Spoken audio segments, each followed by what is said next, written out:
بسم اللہ الرحمن الرحیم۔ محترم ناظرین السلام علیکم۔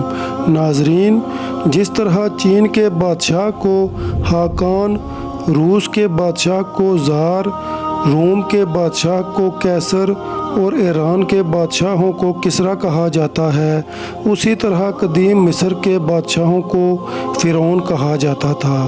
ناظرین، حضرت موسیٰ علیہ السلام کے دور میں جو فرعون تھا اس کا نام ولید بن معصب تھا، جبکہ مصری روایات میں اس کا نام رمیسس ثانی لکھا گیا ہے۔ فرعون خود کو نہ صرف مصر کا بادشاہ بلکہ خدا کہلواتا تھا اور وہ خود کو مقدس ہستی ظاہر کرتا تھا۔ وہ اپنی رعایا سے کہا کرتا تھا، میں تمہارا سب سے بڑا خدا ہوں۔ فرعون نہایت ہی ظالم، سرکش اور متکبر شخص تھا۔ وہ لوگوں کو چھوٹی چھوٹی غلطیوں پر سخت ترین سزائیں دیتا تھا۔ فرعون کے دور حکومت میں بنی اسرائیل کی حالت بدترین تھی۔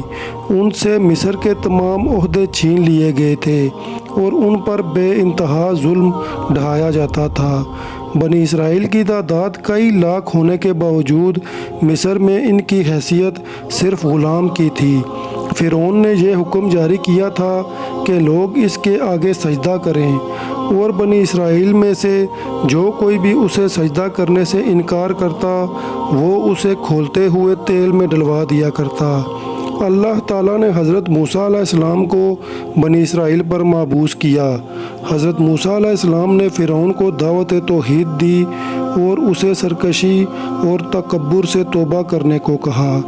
حضرت موسیٰ علیہ السلام اور حضرت ہارون علیہ السلام دربار فرعون میں گئے اور فرمایا، ہم دونوں تمہارے رب کے رسول ہیں، ہمارے ساتھ بنی اسرائیل کو جانے دو، اور سلامتی ہو اس شخص پر جو راہ حق کی پیروی کرے۔ فرعون کہنے لگا، تمہارا رب کون ہے؟ حضرت موسیٰ علیہ السلام نے فرمایا، وہ آسمانوں اور زمین کا رب ہے، اگر تمہیں اس بات کا یقین ہو۔ فرعون کے مطالبے پر حضرت موسیٰ علیہ السلام سے اژدہے کا معجزہ بھی ظاہر ہوا، لیکن فرعون کہنے لگا، میں موسیٰ کو قتل کروں گا، وہ اپنے رب کو بلا لے، تم چاہے جو بھی نشانی لے آؤ، میں تمہارے رب پر ایمان لانے والا نہیں۔ لہٰذا اللہ تعالیٰ نے فرعونیوں پر ٹڈیوں، جوؤں، مینڈکوں اور خون کا عذاب نازل کیا، جو حضرت موسیٰ علیہ السلام کی نبوت کی واضح نشانی تھی، جس سے وہ مصائب میں مبتلا کر دیے گئے۔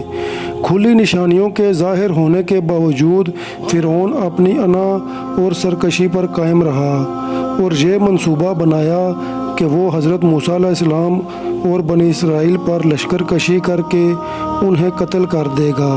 لہٰذا اللہ تعالیٰ نے حضرت موسیٰ علیہ السلام کو حکم دیا کہ وہ راتوں رات بنی اسرائیل کو لے کر مصر سے فلسطین کے لیے نکل جائیں۔